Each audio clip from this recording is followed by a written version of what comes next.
it may be a cliche, but I don't think it's a lie.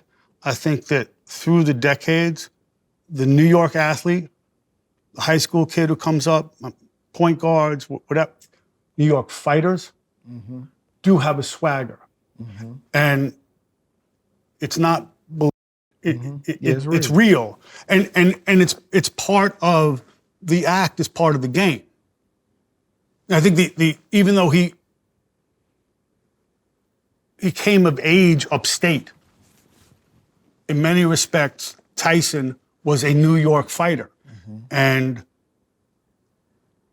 he had the most swagger. I mean, he had swagger on a different level. It became one of the most, if not the most potent part of his arsenal. But I remember you telling me about kids in the amateurs in New York, like, where'd you get this swagger from? Part of it is you think you're smarter and slicker because you've met different types of people, you've been in different types of circumstances, but also because that's part of what's called for here. When I first met Curtis Steele, I hadn't met him yet, but we had same tournament, my first national at 10 years old.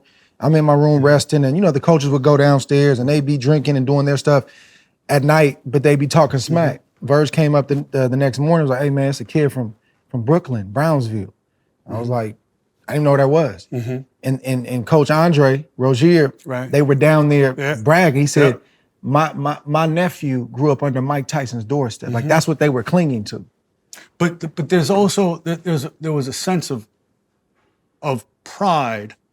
When you go back to this idea of swagger and the culture of New York, I'm not passing myself off as a hip hop guy or a historian, but I do not think it's any damn accident at all that hip hop was invented in New York, in the Bronx, that these seminal rappers came out of Brooklyn. I don't think it's, when you talk about the folklore of Mike Tyson and Brownsville, that's the original Murder Incorporated neighborhood. And it doesn't matter if it was blacks, Jews, Hispanics, Italians, it was always some version of Murder Incorporated.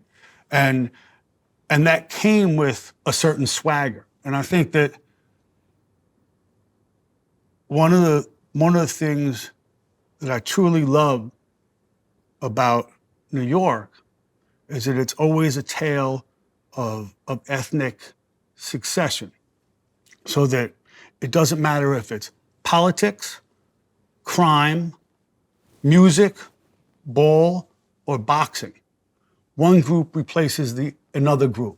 So that, you start off in Tyson's neighborhood with Murder Incorporated, and you end up with all these like legendary stick-up kids who became, some of them became bosses and others became dead. But the continuum, the way that cycles through time, whoever lands here goes through the same stuff. That, to me, is what the New York swagger is about. But how much of it, I guess what I'm asking is how much of it is real? How much of it is substance, right? So, like I said, you got crabs in a bucket in every city and every state. But I've seen New York, I'll just say fighters right now. I've seen them they've started good, not all of them, but they've had some unique struggles, man, where at a certain point, there was a falter or a fall. And that happens everywhere all over the world. I'm not just picking on New York. I'm just asking you because you know the fabric of the New York athlete. I think what have you seen? The ultimate case is Tyson. For all of his physical ability and prowess, which was considerable, and I don't think he gets nearly enough credit on the come up. Once the fear is punctured, he becomes easier to beat. But that's the character part. So what is the fall off? Like, what is the fall off from? I mean, look, it depends. It depends on the guy or the woman. It depends on the politician. It depends on, the artist. It depends on the athlete. Does your talk match the deed? For each guy, it's different. For each guy, there's a different breaking point. I mean, it's funny.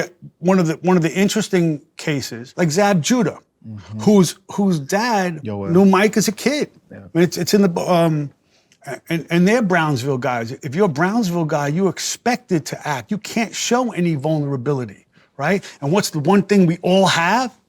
Vulnerability, man. So, you know, if you probe, and you were an expert at this in the ring, if you probe, right, Kovalev was a scary guy, but you're going to find a vulnerability. The question is, where does it come? And I think that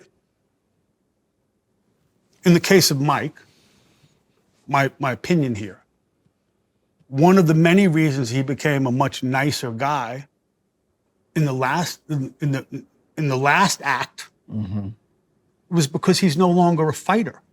And when you have to, when you're obligated to play this persona, hey man, it necessitates certain things in the rest of your life.